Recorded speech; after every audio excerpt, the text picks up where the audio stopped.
All right, everyone hear me okay? Yeah. So just quickly, by show of hands, who here thinks that generally it is not okay to tell lies?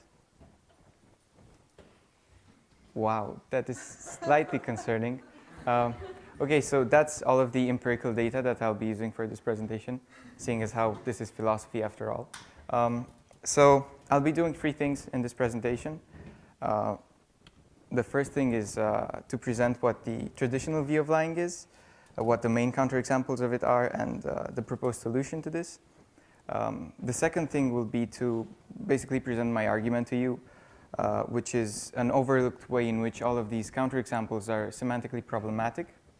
And the third thing is to tell you why any of this is important and why you should probably care about preserving a notion of deception within your understanding of lies. All right, so the traditional view of lying is unhelpfully called that because it was first given a proper formal structure about 1600 years ago by St. Augustine when he gave a very weird taxonomy of what types of lies it is okay to tell that no one agrees with anymore. But in doing so, he also gave us a set of necessary and sufficient conditions for what it is to tell a lie. And these are, that the speaker has to state what they're saying, that the speaker has to believe that it's false, and the speaker also has to intend to deceive the hearer by saying that content. So, I mean, it is easy to see how this is most closely appealing to our intuition of what it is to tell a lie.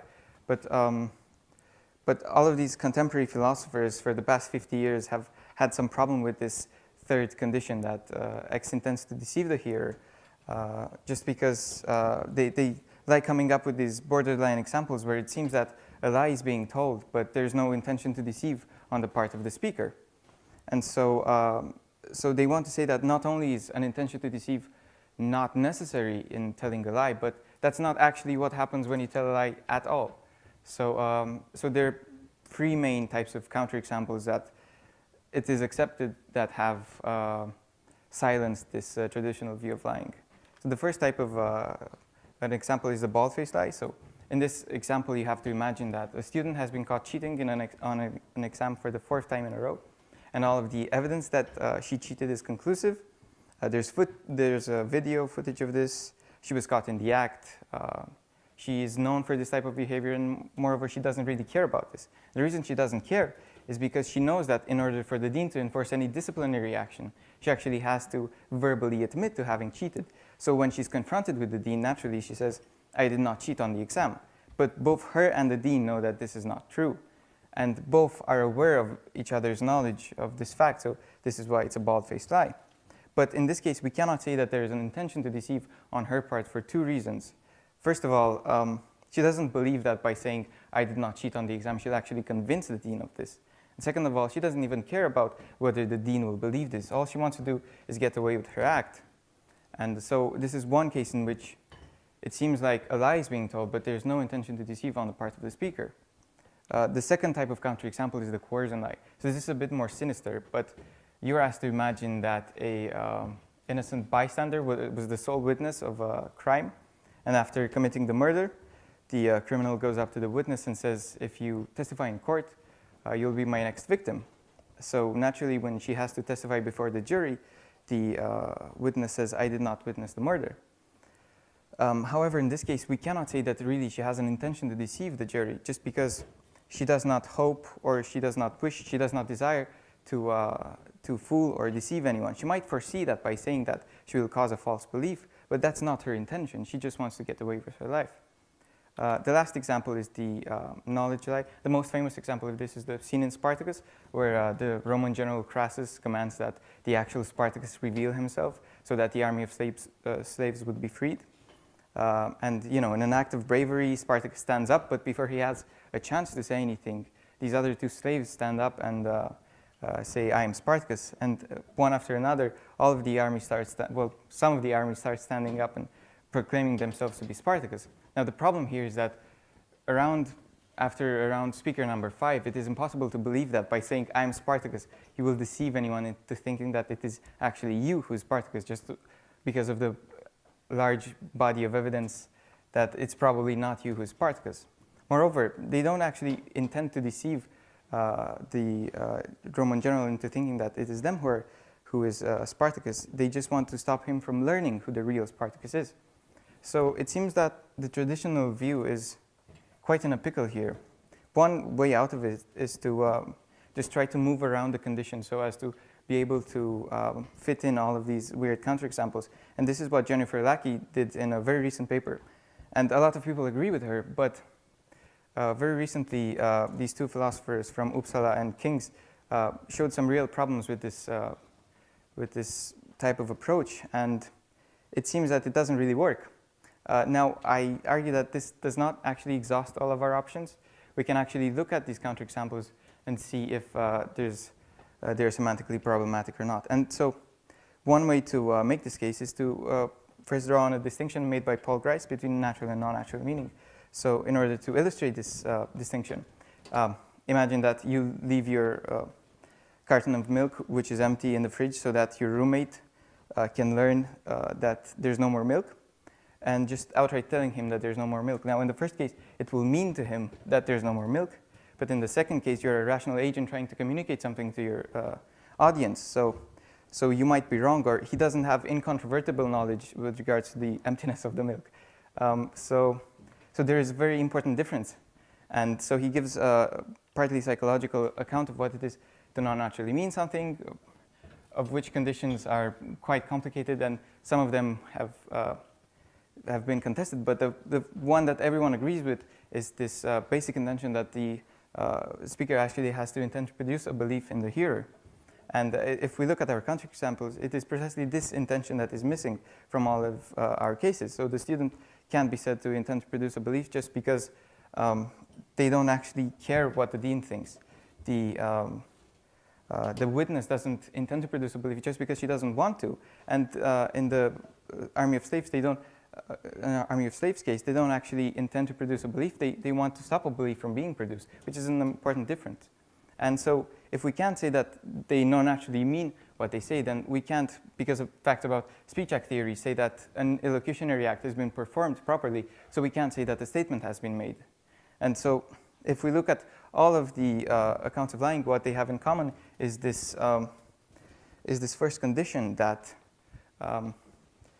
the speaker has to actually state what they're saying. And so for all of these accounts of lying, we can actually say that a lie has been told in all of these cases. And it's not because there is a lack of an intention to deceive, but it's because an actual statement hasn't been made. So it seems like the traditional view of lying isn't actually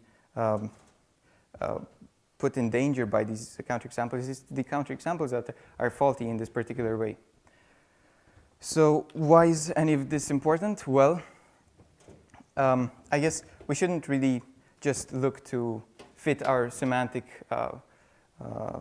data. We should also look to account for the data we gain from emotional responses, why we feel betrayed when we are being lied to. And also we have to account for why so many people raise their hand when I asked, what's wrong with lying. And I guess this is most easily done if you incorporate a morally problematic intention to deceive. So regardless of the ethical system that you employ, it will be easy to recognize how this is why lying is generally wrong. Now, I don't want to,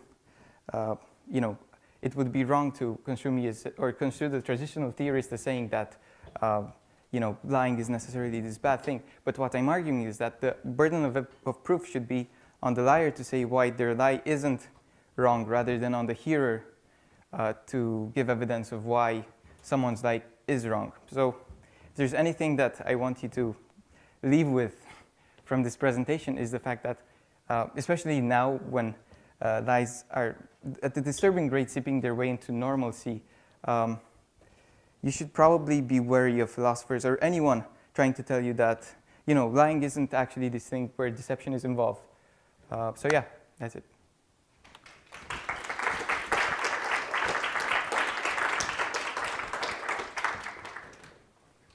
Hi, thank you. That was really interesting. One element that I'm sure is kind of covered in the larger scope of this, but the degree, and also thinking about if the onus is on the person lying to think about the ethical element of that, is that correct from your... So essentially the person who is committing the act has to defend the validity of their kind of deception versus the person who is being deceived. Well, yeah, well, this will very largely depend on what view of lying you adopt. But yeah, I guess according to the traditional theorist, the burden of proof would have to be on the liar to defend why what they're saying is actually morally permissible. And this would be easy to understand in cases of, where you are actually morally obliged to lie.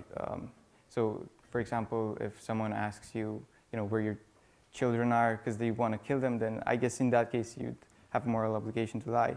So yeah, it depends. Well, I suppose in that case, if the person who's committing the deception, and even in your sort of expanded version of this, if they have information or essentially an educated understanding that the person who is being deceived does not have, how does that align with the kind of ethical debate there? Basically, can you repeat that? Well, it's essentially what happens in a situation where both parties perceive themselves to be in the ethical right? Oh, well, that's interesting. I guess it would have to depend on the example, but yeah, I would be very wary of saying that the person who's actually doing the deceiving is therefore also the one who's in the wrong. So that's not what I'm trying to say. Hiya, so I have two questions from the audience. One person is asking, is lying actually wrong? Oh, wow. Well, and I wonder if they're meaning, in your opinion, is lying actually wrong? Well, I guess what I had hoped is that by giving this presentation, I wouldn't have to be quite as simplistic. But so yeah, I think, there are a lot of examples in our daily lives when we have to feel forced to lie to avoid just getting into unnecessary debates or unnecessary, prolonged discussions. So I would say no, not necessarily. But so it appears that about everyone lies about 10 times a day. So yeah, I would say that lying is this thing that actually has a space in our social lives. But yeah, no. I have a second question, which is, do you think that there's an issue on placing the burden of truth on the individual alone, given that what makes a lie is so context dependent? Well, yeah, I guess the traditional theorist would have to say that, regardless of the context dependency, it is actually on the liar that the burden of proof falls on. So, I guess this problem is most easily seen in cases where, the liar has a really big body of evidence that can't really be transferred to the hearer, and so they have to lie, and so they're perceived as the one doing what is wrong, but they're presented with this moral dilemma whether to actually lie and be seen as the one who's in the wrong, or to tell them all the information that would be problematic in another way. So I don't know.